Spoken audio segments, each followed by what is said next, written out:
Sí, que esta mañana leíamos aquí en Análisis Superior, bueno, el equipo que conformamos Análisis Superior, desde la gente que nos ayuda con las notas en cabina y todo, el monitor o el indicador de consumo que hace BBVA Research a través de su trabajo que ha hecho en terminales punto de venta, y bueno, analiza que durante septiembre pues el consumo se ha ralentizado en México, es decir, ha bajado 1%. Y es bien interesante conocer esto porque pues a veces creemos que el consumo va creciendo, que va mejorando la economía, pero para platicar más de este tema, déjenme enlazo rápidamente vía telefónica con Zaide Salazar Altamirano, quien es la economista principal de BBVA México, para que nos platique un poquito más sobre este monitor de consumo. Zaide, ¿cómo estás? Muy buenas noches. Buenas noches, un gusto acompañarte. Muchas gracias por tomarnos la llamada y pues platícanos un poquito, Zaide, este monitor de consumo, este indicador de consumo, pues que nos dice que en septiembre hay una pues ralentización de la economía mexicana y bien interesante porque pues ustedes tienen bastantes puntos de venta en el país que sí te da un indicador de cómo está pagando la gente, qué está gastando, qué no y sobre todo pues bueno, este indicador de que en septiembre hay una baja en la economía. Así es, nuestro indicador al cierre del tercer trimestre está arrojando una variación negativa de 1%. Sin embargo, este nivel aún se encuentra 8.5% por arriba del que registraba en diciembre del año pasado. Esto es importante porque aún muestra señales de que el consumo continuará presentando un desempeño favorable. Nosotros creemos que hay distintos factores que pueden explicar este buen desempeño del consumo en lo que va del año y hacia los siguientes trimestres. En primer lugar, las ganancias acumuladas en empleo real y en salario real que se han materializado desde mediados de 2022. El salario real, de hecho, a la fecha, desde junio del 22, ha mostrado una ganancia acumulada cercana al 7%. En el caso de la masa salarial real, esta ganancia es cercana a 11%, de nuevo desde junio del 22 a la fecha, que son indicadores importantes y son variables que afectan positivamente el gasto de las familias. En segundo lugar, creemos que otro factor que impacta favorablemente el consumo es una tendencia hacia un menor ahorro por parte de los hogares. Esto lo estamos identificando en los datos de la reciente encuesta nacional de ingresos y gastos de los hogares del INEGI y también en los datos de Banco de México con respecto al saldo de los depósitos de los hogares en manos del sistema financiero, que mostraron desde mediados de 2021 una caída significativa. Claramente esto está relacionado, está vinculado con la mayor apertura de actividad económica que se materializó ese año, después de un periodo de confinamiento amplio, pero también creemos que la reforma de outsourcing tuvo un efecto positivo sobre el consumo porque trasladó empleo informal al sector formal por un lado y por otro lado convirtió plazas eventuales en plazas permanentes y esto por supuesto le dotó de mucha más certidumbre a los hogares con respecto a sus flujos en el futuro. Claro, y que cuando vemos en este indicador que ustedes comparten de consumo, el factor de componentes, ¿no? Vemos que la caída se presenta principalmente en los bienes, es decir, estos bienes duraderos que nos dan un indicador de que pues, las familias de pronto no quieren invertir en un bien duradero donde a lo mejor se paga crédito o que a lo mejor tienen que hacer un desembolso mayor al que tiene que ver con el tema de los alimentos, perdón, y los bienes para el cuidado de la salud, que yo creo que esos siempre son primordiales, ¿no? Así es, por sector de actividad económica estamos observando ya desde hace algunos meses una ralentización en términos de bienes a nivel nacional y un mayor dinamismo en el segmento de servicios. Esto es un rebalanceo con respecto a lo que ocurrió a principios de la pandemia. En los primeros meses después del inicio de la pandemia se disparó mucho la demanda de bienes duraderos, mientras que el segmento de servicios se ralentizó significativamente justamente por las restricciones de movilidad. El segmento de servicios ha tardado mucho en recuperarse, de hecho apenas a finales del año pasado logró recuperar su nivel prepandemia, mientras que el segmento de bienes lo recuperó desde finales de 2020. Entonces, este amplio dinamismo en el segmento de bienes versus un crecimiento más lento en servicios empieza ya a regularizarse. Estamos ya observando un menor crecimiento en el segmento de bienes y servicios un poco más de dinamismo, impulsado de nuevo por esta mayor reapertura. Claro, y que si vemos también en estos indicadores, Zaide, por ejemplo, en el caso de los restaurantes y de los hoteles, que se presenta una baja, según lo que dice el comunicado, o bueno, este trabajo. Sin embargo, en entretenimiento y en el gasto de líneas aéreas hay un incremento.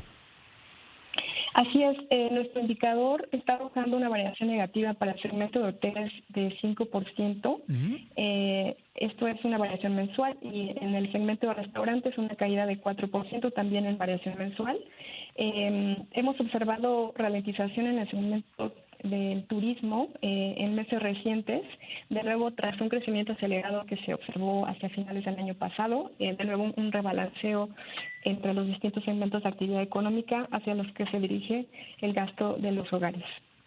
Zaide, hay que dejar también muy en claro que este indicador de consumo, este monitoreo que ustedes hacen, tiene que ver mucho con el pago en terminal punto de venta, pero ustedes hacen este estudio durante pues todos los meses y lo que te quería preguntar es, ¿esto significa que sí realmente hay una desaceleración de la economía en algunos aspectos, en algunos indicadores importantes de la economía de los mexicanos, o estamos pagando más en efectivo?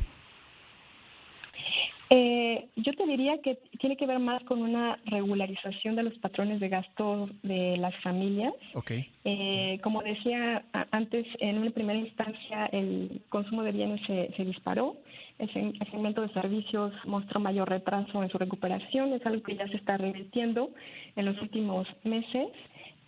Creemos que estos factores que mencionaba anteriormente, este mayor ingreso que se deriva de mejoras en el salario real y en la masa salarial real, Uh-huh. esta tendencia al menor ahorro y por supuesto la recuperación de la cartera de crédito, que también cayó significativamente a partir de la pandemia, estos factores en conjunto afectarían hacia adelante el consumo de una manera favorable. De hecho, creemos que el consumo privado dentro de los componentes de la demanda interna es de los que se mantendrá más resiliente en los próximos trimestres.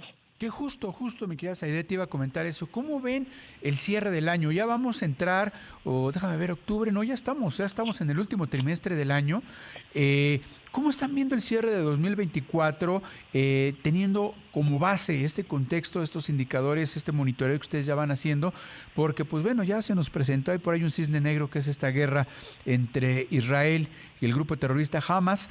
¿Cómo están viendo ustedes el cierre del año? ¿Podría haber un impacto todavía en el tema del consumo por parte de las familias mexicanas que se ve afectado por estos indicadores externos que puede hacer la guerra, o lo ven con un buen cierre el 2024? El 2023. Nosotros anticipamos una evolución de la economía favorable en esta ya segunda mitad del año. Estamos revisando al alza nuestra estimación de crecimiento del PIB a 3.2 para este año y a 2.6 para el año siguiente. Este mejor comportamiento de la economía en la segunda mitad de 2023 sin duda mejora el punto de partida para 2024. Creemos, como decía, que la demanda interna se mantendrá resiliente. Por un lado, lo que ya mencionaba, el consumo privado. También estamos observando resiliencia en el sector industrial, particularmente en manufactura, y dentro de la manufactura el sector automotriz, que ha mostrado esa recuperación después del desvanecimiento de los cuellos de botella. Por el lado de la inversión estamos observando mejoría, una parte relacionada con esta perspectiva de relocalización de la producción, que está afectando favorablemente la inversión en maquinaria y equipo. Por otro lado, también hemos observado un impulso del lado de la construcción, particularmente desde el sector público, que ha impulsado estas obras insignia y les ha otorgado mayor celeridad este año. Entonces, en términos generales, nuestra perspectiva es positiva para el cierre de 2023. 2024, pues enfrentar estos retos de ralentización en términos de un contexto de altas tasas de interés y apretamiento de las condiciones de financiamiento, tanto en México como en Estados Unidos, y recordemos que la economía mexicana, en particular el sector manufacturero, se encuentra muy vinculado muy de cerca con el sector industrial de ese país.